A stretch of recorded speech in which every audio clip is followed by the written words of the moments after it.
আসসালামু আলাইকুম রহমতুল্লাহ।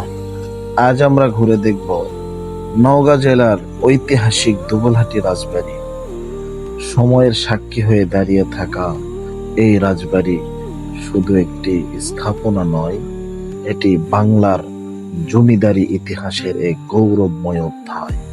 চলুন জেনে নেই সেই দুবলহাটি রাজবাড়ির অজানা ইতিহাস, ঐতিহ্য এবং নানা গল্প।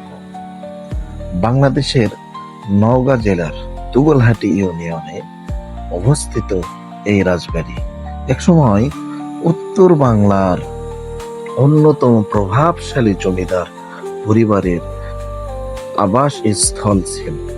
শত শত বছর আগে এই এলাকা ছিল বিল, জলাভূমি ও বন জঙ্গলে পরিপূর্ণ।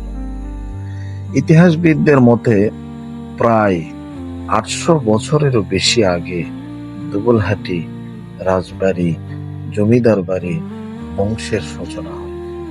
যদিও বর্তমান রাজবাড়ির বেশিরভাগ স্থাপনা নির্মিত হয়েছে ঊনবিংশ শতকে।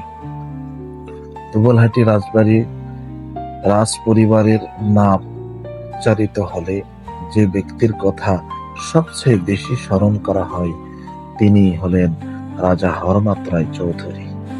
তিনি শুধু একজন জমিদারই নয়, তিনি ছিলেন একজন সমাজসেবক ও জনহিতৈষী ব্যক্তি। তার সময়ে জমিদারির ব্যাপক বিস্তার ঘটে এবং এলাকার শিক্ষা, যোগাযোগ ও জনকল্যাণে গুরুত্বপূর্ণ ভূমিকা পালন করে।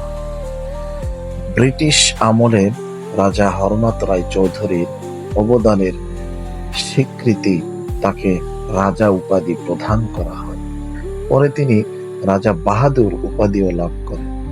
তিনি বিভিন্ন শিক্ষা প্রতিষ্ঠাতা, রাস্তা নির্মাণ, দিঘি খনন এবং দরিদ্র মানুষের সহায়তায় গুরুত্বপূর্ণ অবদান রাখেন।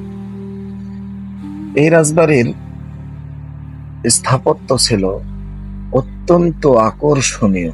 বিশাল প্রবেশদ্বার, উঁচু স্তম্ভ, প্রশস্ত বারান্দা এবং নান্দনিক কারুকাজ দর্শনার্থীদের মুগ্ধ করত। রাজবাড়ির বিভিন্ন ভবনে ইউরোপীয় ও মুঘল স্থাপত্যের প্রভাব দেখা যায়। সেই সময়ে এমন রাজকীয় স্থাপনা খুবই কম দেখা যেত। রাজবাড়ির সামনে ছিল বিশাল খোলা প্রাঙ্গণ। বিভিন্ন অনুষ্ঠান, সভা এবং জমিদারির গুরুত্বপূর্ণ কার্যক্রম এখানে অনুষ্ঠিত হতো। জমিদারের অতিথি আপ্যায়নের জন্য ছিল আলাদা ভবন। এছাড়াও ছিল কাচারি ঘর, যেখানে প্রজাদের বিভিন্ন বিষয় নিয়ে বিচার ও প্রশাসনিক কাজ পরিচালিত হতো।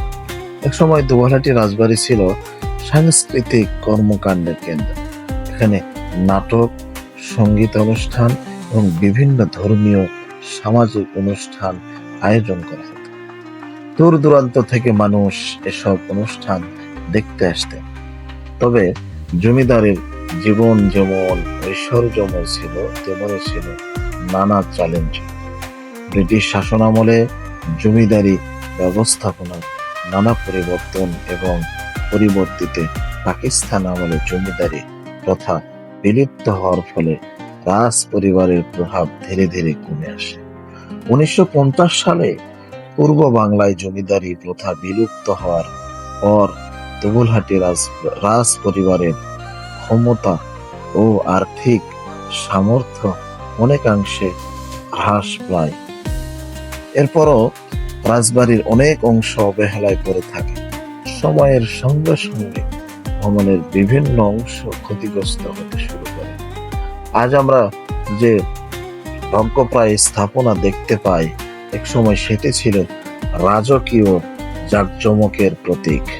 ভাঙ্গা দেয়াল, পুরনো দরজা ও ধ্বংসপ্রাপ্ত ভবনের প্রতিটি ইট যেন অতীতের গল্প শোনায়।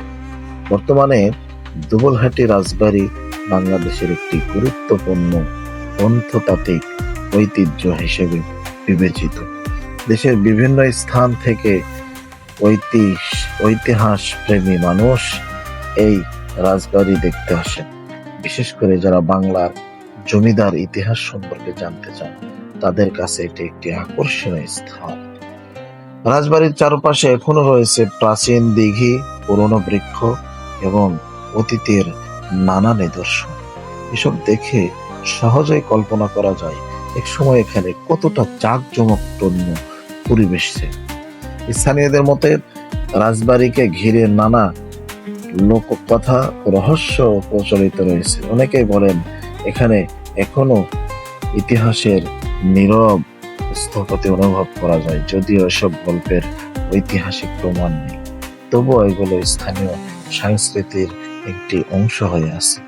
বাংলাদেশের ইতিহাস ও ঐতিহ্য সংরক্ষণের জন্য দুবলহাটি রাজবাড়ির মতো স্থাপনাগুলোর যথাযথ রক্ষণাবেক্ষণা অত্যন্ত জরুরি।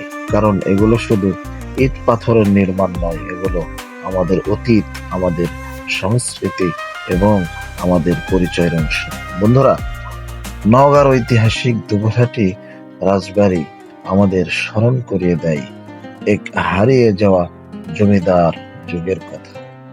সময়ের প্রভাবে অনেক কিছু পরিবর্তন হয়েছে, কিন্তু ইতিহাসের এই নিদর্শন এখনো দাঁড়িয়ে আছে, অতীতের গৌরবের সাক্ষী হয়ে। আপনি যদি কখনো নওগাঁ ভ্রমণে যান, তাহলে অবশ্যই একবার ঘুরে আসতে পারেন এই ঐতিহাসিক দুবলহাটি রাজবাড়ি থেকে। হয়তো ভব্য দেওয়ালের মাঝেও খুঁজে পাবেন শত বছরের ইতিহাসের স্থাপনদল। ভিডিওটি ভালো লাগলে লাইক, কমেন্ট, শেয়ার এবং সাবস্ক্রাইব করে আমাদের পাশেই থাকবেন। আর ইতিহাসের ভিত্তিক আরো ভিডিও পেতে চ্যানেলটি সাবস্ক্রাইব করে আমাদের সাথেই থাকুন। ভালো থাকবেন, সুস্থ থাকবেন, পাঁচ ওয়াক্ত নামাজ পড়বেন। আসসালামু আলাইকুম ওয়া রাহমাতুল্লাহি ওয়া বারাকাতুহু।